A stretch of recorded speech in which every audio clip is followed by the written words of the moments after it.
Hello everybody, thanks for clicking on the video. I want to show you guys that you can make this. It's not that hard.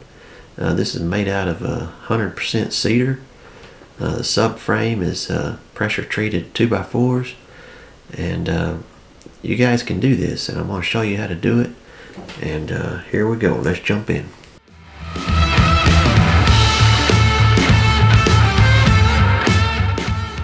Okay, so what I did here was I took the time to draw this up in SketchUp. That's just an application on Google. It's Google SketchUp, I believe. But it's kind of like, I don't know, it's kind of like paint or something, but it's more three-dimensional. And I took the time to do this. This kind of helps me because I'm more of a visual person. Like, I can't really do it in my head. I need to kind of see it on paper or blueprint or something.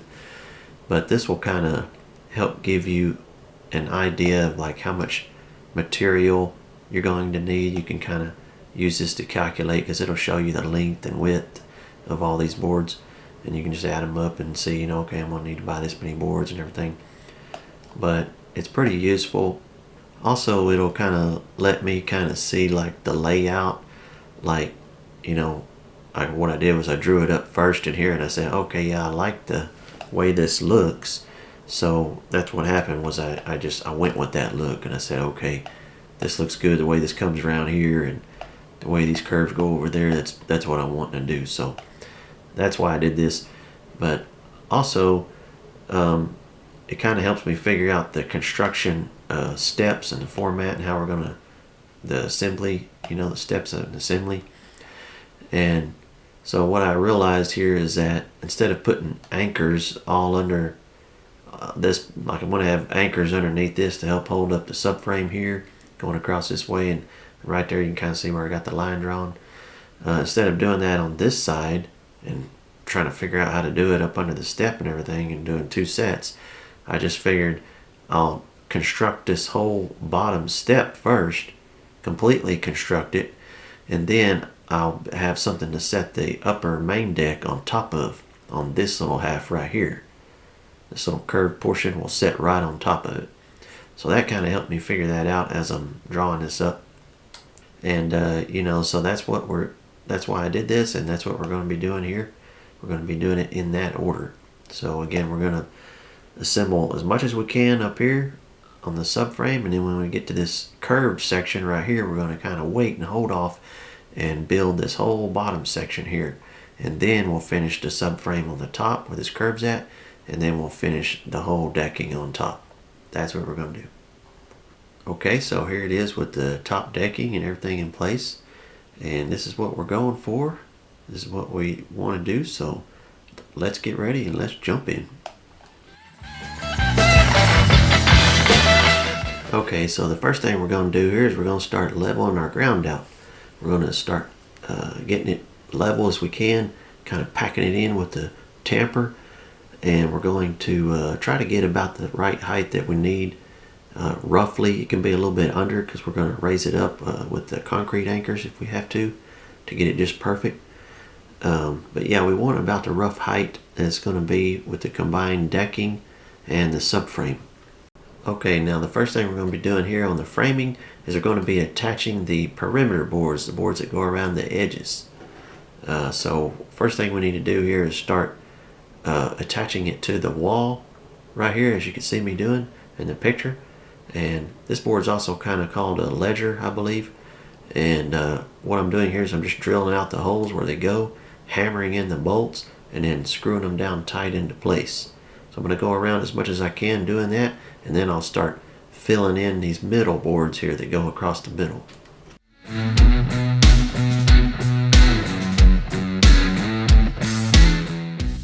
Okay, the next step here is to add in the inner boards here, the ones that make up the middle part of the framing. And for these, we're just going to attach them with screws here on either end around the to the perimeter boards that we attached. But we also need something to go in the middle to help support the weight, or else it's going to be bending and it's going to be squishy to walk on it. So we don't want that. So what you could do is maybe put some concrete just blocks underneath. A lot of people do that, but I'm going to go ahead and dig little foot to foot and a half holes, about 6 inches wide, and just fill them up with concrete and attach it to the boards here with concrete hangers and post ties.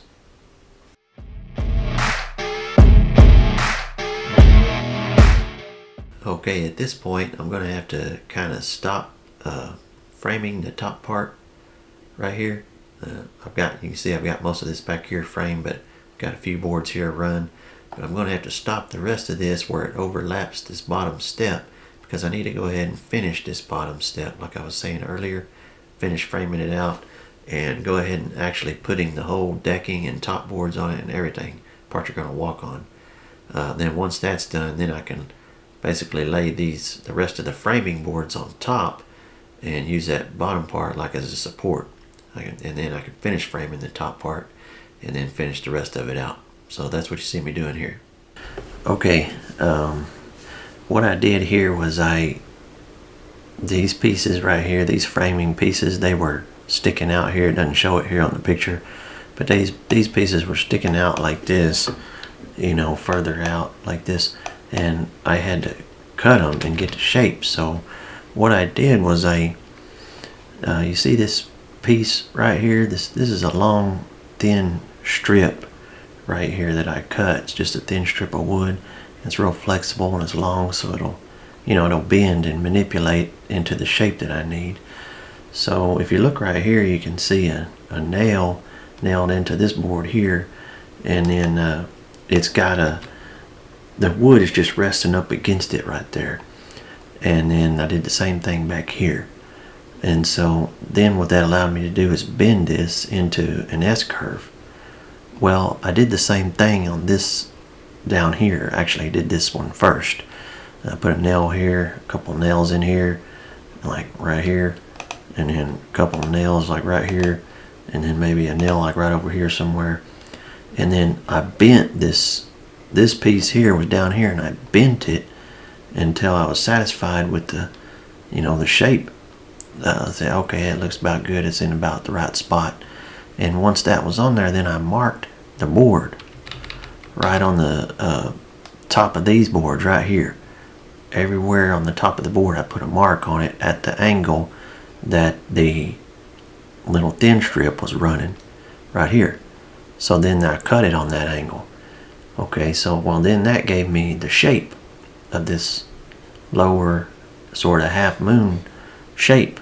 So then all I had to do was take this front, face board here, which is the cedar board, and put it on. This is the part you're going to see, and then of course this framing is going to be covered up.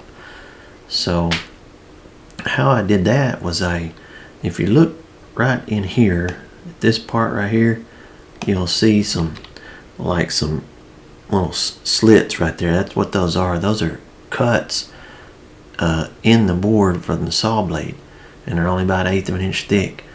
But I cut about 3/4 of the way, or 75% of the way through the board.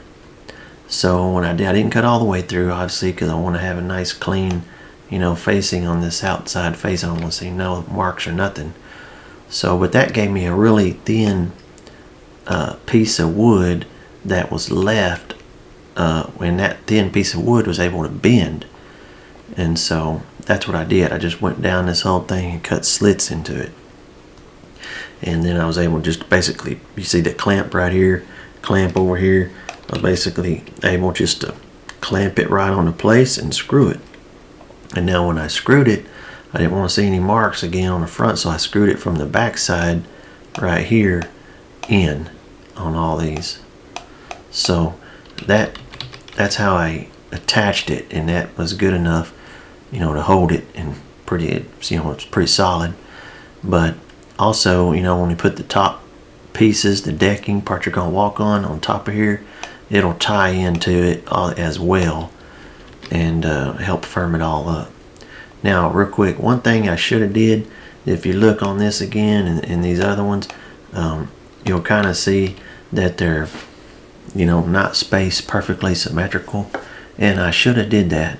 This was the first time I did it, so I was kind of trial and error, but I should have did that. And actually, I did do it on the upper one up here when I get ready to do that one.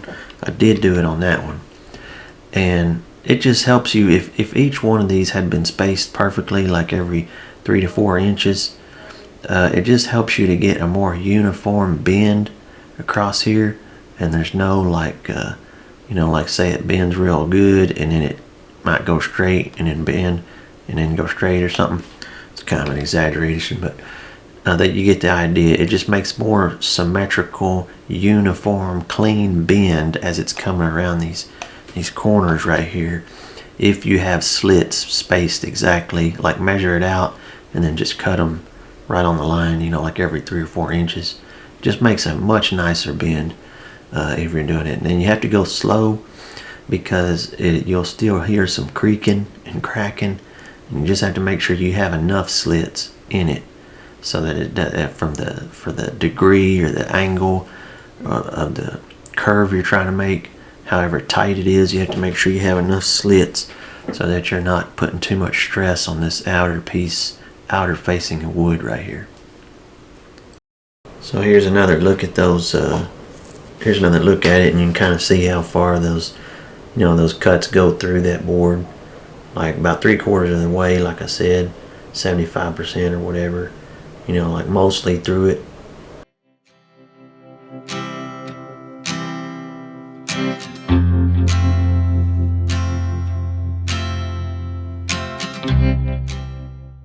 Okay, so the next thing I did here was I started working on all this top part here. I want to do the outside edge first, and then once that's done all the way around the little half moon shape, then I'm going to start putting in the runners this way. But first I want to put in the outside part first. So how I did that was what I did was of course this board, if you look right here, there's little segments right here. So that's where these boards, as far as they go. And this was if you look at the grain, kind of how it's running straight here, you can kind of get an idea what's going on. But these boards here these were kind of wide boards, and they came out to like right here, and then straight, and then like this.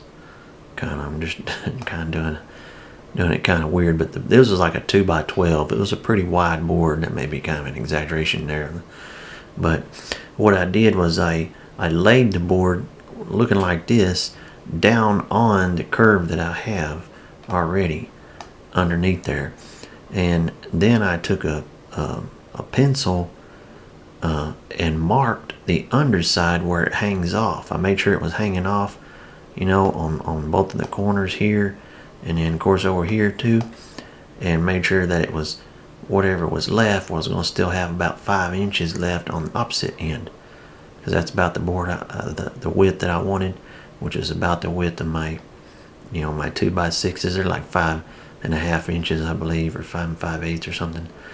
But I wanted to make sure that these were about the same, so I had to make sure that it had enough clearance on either end. And I laid the board on there, the straight board like this, the regular board, and then I marked the underside down here underneath it, kind of up, put the pencil like this, kind of up there at an angle, and marked it along that, traced that curve on the underside of the board here. Okay, and then once I did that, I took it all over there to the work area I'm working in, took the jigsaw and cut out that shape on the board, just one side, just cut out one side like that. And so all this fell off. This is my waste piece right here. So once I had that one shape on there, I even took it back over and laid it back down to make sure I was satisfied with that curve. Now it wasn't perfect, it's still kind of rough, because when you use a jigsaw it's kind of rough, but it was pretty close. And so I went with it, and then I went ahead and I just used a square, a combination square, and transferred the mark from here and used this edge right here to trace this whole side edge. So I just use a square and trace this whole edge. So this outside edge here was a complete copy of the inside edge. Or reverse that, I'm sorry. The outside edge here, this one, the inside was a complete copy of the outside edge. So that's how I did that. And I cut the shape out just like that. And once I was satisfied, I put it down on there and I screwed it. I tried the best to screw it from the underside here, but I went ahead and still had to put some down on top to make sure it was firm enough everywhere. And what I'm going to do later is come back through and fill all those in with, actually drill them out a little bigger and fill them in with wooden dowels and a little bit of wood glue and stuff. So that came out, you know, finished real good. Now it was still kind of, if you look here, this is still in its rough form. You can kind of see how it's kind of, you know, overhanging just slightly, and it's not completely beautiful like this part, the side facing of this board here is. It's just overhanging just slightly, and it's kind of rough looking from the jigsaw. So how I fixed that was I got a flush trim bit on a router and just lowered the bearing down here so it could ride on this edge, and then that just made it perfect. You know, cut it all the way out and around all the way down this once I got all the boards on there, and that made it perfectly beautiful. And so that's how I did that. I just went through like that and did it just like that.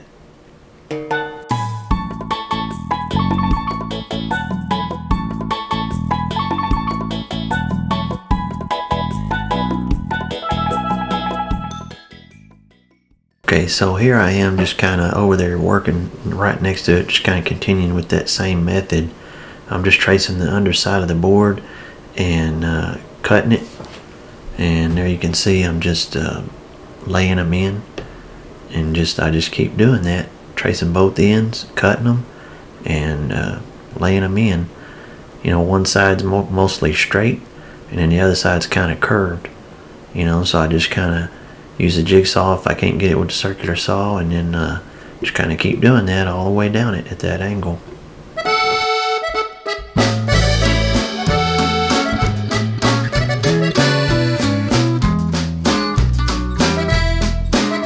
Okay, so now that we've got that lower step done, now we can get ready and do this super awesome upper curve right here. We just need to finish the framing, and so that's what I'm going to do. I'm going to put in these, see these little runners right here. I'm going to go ahead and put those in, and the pieces on this side here that are going to support too. They got 3 of them like right there. I'm going to put all those in, and of course they're going to be longer and sticking out, but I'm going to cut them the same way I did the lower one.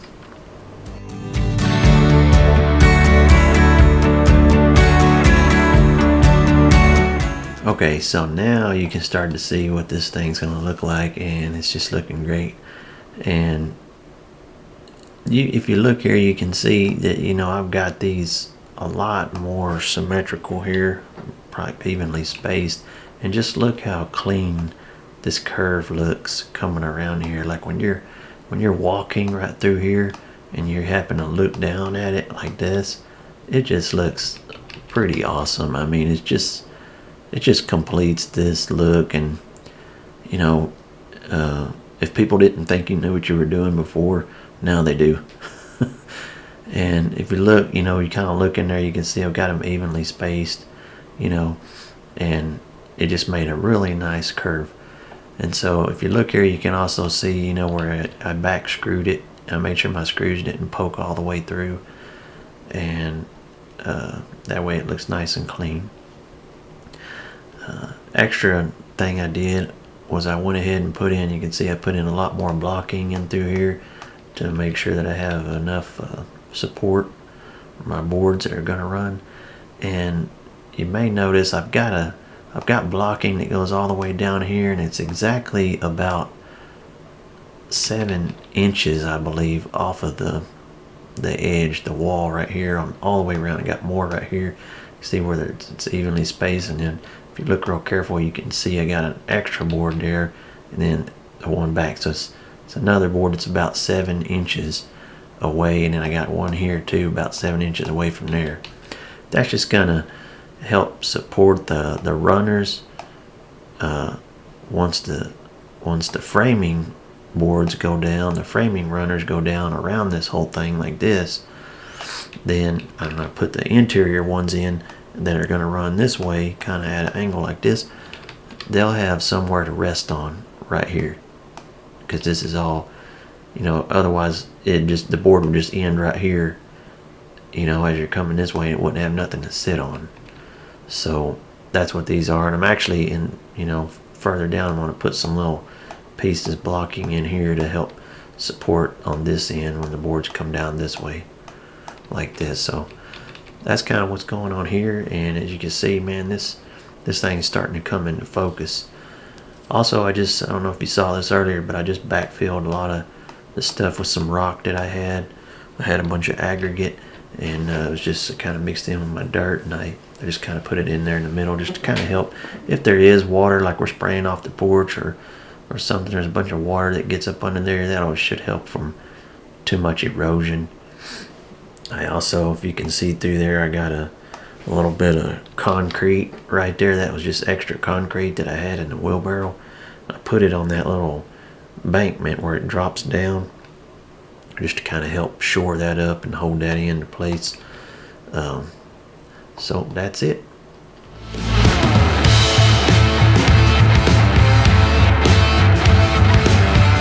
Okay, one thing I wanted to show you was I thought it was necessary to talk about, where you're going to start laying down your runners. Do you start at one end and work your way across? Well, I did that on the bottom, and you can do that in most cases if you have a simple, pattern to follow. There's no weird objects in the way. But as you can see on the top here, I've got a post, and I've got this corner piece sticking out here, and those are kind of big obstacles. So I want to take you outside and show you exactly how I did it and what you need to do if you're going to do it.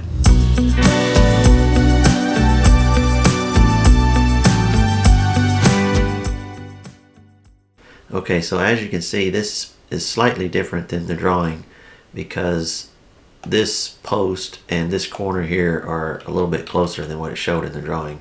I didn't draw it quite accurate, but with these two obstacles here, you can kind of see that there's going to be quite a bit of cutting on this board right here. Because if you look, you've got to cut around this part, and if you can see way back there, you have to leave a little overhang for that very back corner. Okay, so when I started laying this out, I was thinking the main thing I don't want to have to do is to have a little tiny piece left on the board. Like, say if all these boards here would have been slightly this way more, then that would have left me a little bit tighter of an angle here with just a really thin strip coming down this side, and I didn't want that. So I could have pulled it back this away a little bit more,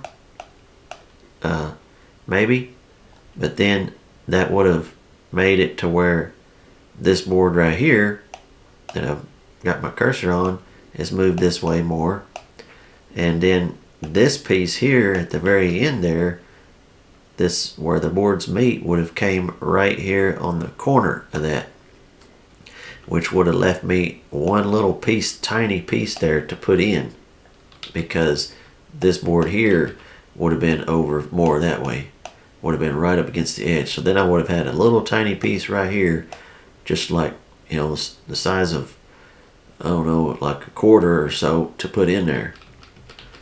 And I didn't want that either, so I had to kind of take that into account as I'm getting ready to lay the boards in. So what I did was I said, well, if this board here is cut about right in the middle, this board right here, if it's cut about right in the middle, then that will leave me about this size of a gap to cut out that little notch in the very end. And I liked the way that looked. I didn't want to, like I said, I didn't want too thin of a strip on this side with this cut coming out more on it. So that left it about a little bit of meat on the board here and just enough meat on this side. And so once this board was in place, actually what I did was I laid the board down and said that's about where I want it, and then I laid this board down first. This was the very first board to go down, and once that one was down, then I continue to build out this way and finish that. That's kind of what you're seeing on the picture earlier. But once all this part here was done, then what I did was I worked my way then this way. And the next board I had to put in was this one that had all the obstacles in it that I had to cut around. But I did them all the same way. I laid it down on there and traced the underside. And now this part here took a little more measuring and trial and error. But I was able to get it down, and it looks marvelous when you're walking through here and you walk around here. And there's also, I don't know if you saw, but there's a drain pipe coming up this post from the gutter, and I had to cut out and notch out around that. But it just looks really good. You know, there's meat on all the boards. It's not real thin strips. You're still going to have thin strips when you're dealing with curved. Like if you look at this board here, you see how thin that is. It's also kind of thin right here. And those boards are kind of a little harder to put in. But you can get the measurements really easy on them. But what you're trying to do when you're dealing with something like this is you're trying to avoid really thin pieces. You know, you don't want that. You want to have as thick as possible. So that's why I say, you know, if you have obstacles, try to look and see what you're doing and figure out how to cut around them so that you have the most meat on the boards as possible. You want thick boards, you don't want thin ones, basically. And so that's how I did that. And you know, the rest of the boards that I laid down this way were nice and easy. They were just straight cuts on this side and straight cuts on the back side. So once I got to that straight cut point, it was just, they went in real quick. And there you have it. Okay, one more thing. You might be kind of wondering, you know, why I chose this angle to put the boards in.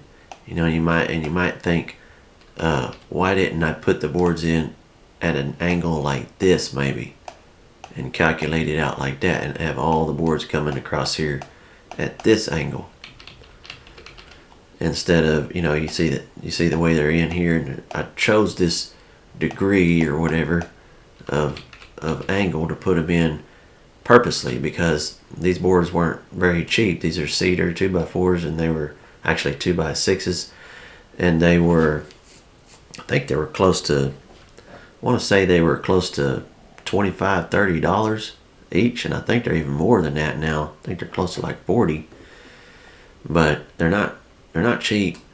And so I'm thinking, you know, how can I use the boards most efficiently as possible? And you know, you need to take that into account, especially if you're, you know, trying not to be wasteful and you're on a budget.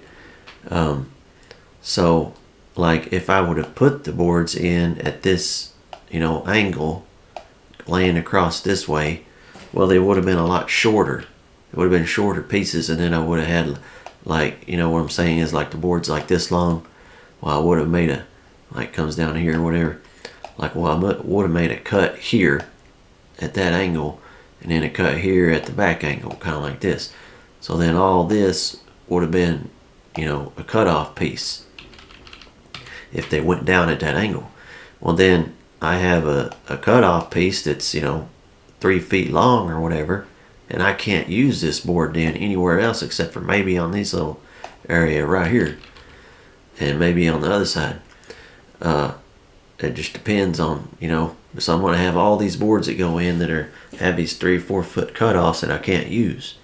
So I wanted to put them down as long as possible so that any extra that fell off, you know, the cutoff, you know, I wasn't wasting that much material that fell off of the offcut.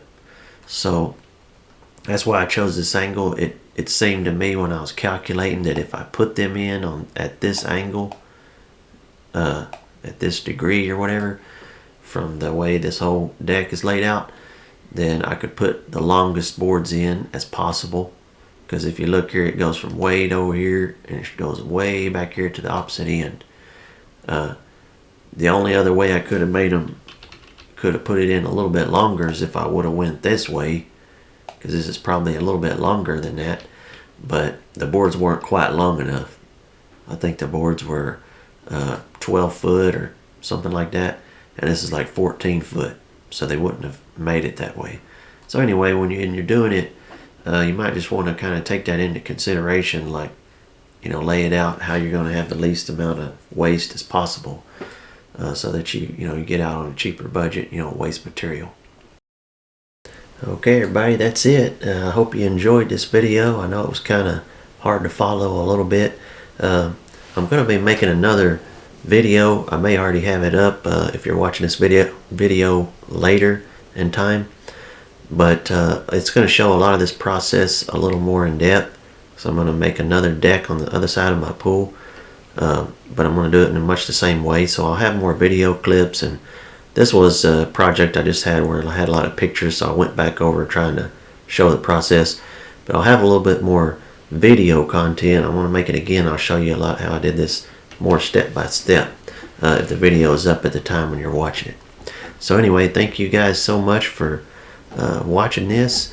And real quick note, you might be seeing it on the pictures here, but I just put a Thompson sealer down on it, on the cedar, and that sealed it up good and gave it like a kind of a tint or a shade a little bit to it, a darker shade. I used 2 different shades, as you can see, and it also kind of waterproofed it.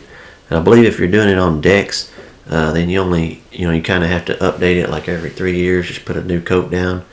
But if it's on a fence or something, it usually lasts a little longer, 5 years or so. But I like to use Thompson water seal. It works pretty good. But anyway, guys, thank you so much for watching. And like I say, please like, share, comment, and subscribe. Thank you so much.